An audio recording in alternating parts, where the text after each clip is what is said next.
So many of you at home helping us put together our Persons of the Week. In your own words, remembering the bravery and sacrifice on June 6, 1944. On the murderous sands of Normandy and its rim of watery hell. It was 70 years ago today. And tonight here, so many of you at home sharing your stories with us of your loved ones and the American bravery that day. My name is Ann Martin Berry, and this is the story of my father, Freeman H. Martin. The story of my mother, Kathleen Malloy Doherty. This is the story of my grandfather. There was KEIRA and the story of her grandfather, Clarence Brown Riker.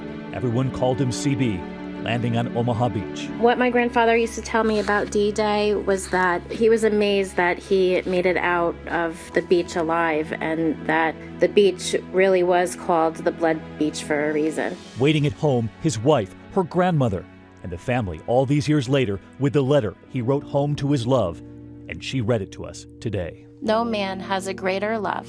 Yours always, Billy. There was Ann's father who rode in that amphibious tank. It was his job to get the beach ready. He was one of the ones that went in on one of those amphibious tanks, and they were trying to secure the beach. She still remembers what he told her about looking for a place to sleep on the beaches of Normandy. They would look for the white pine tree branches, and they'd cut those, because those were softer to sleep on. Tonight, a daughter who misses her dad.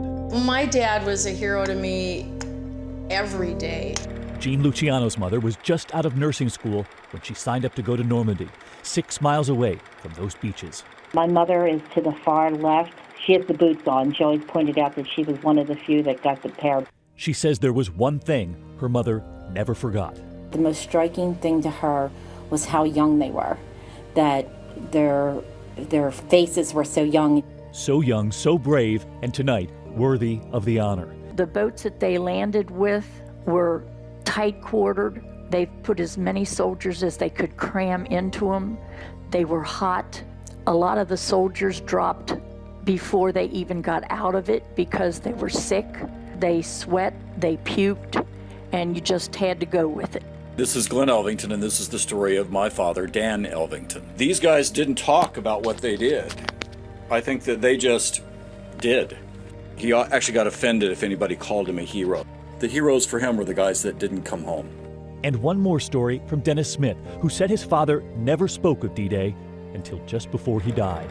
He said he was scared to death. They knew something big was happening, and they were there to do what they had to do. I certainly think about him a lot, being D-Day, and what he and many thousands of others went through. Even though I'm not a religious person, I do say a little prayer for him and everybody else that was there.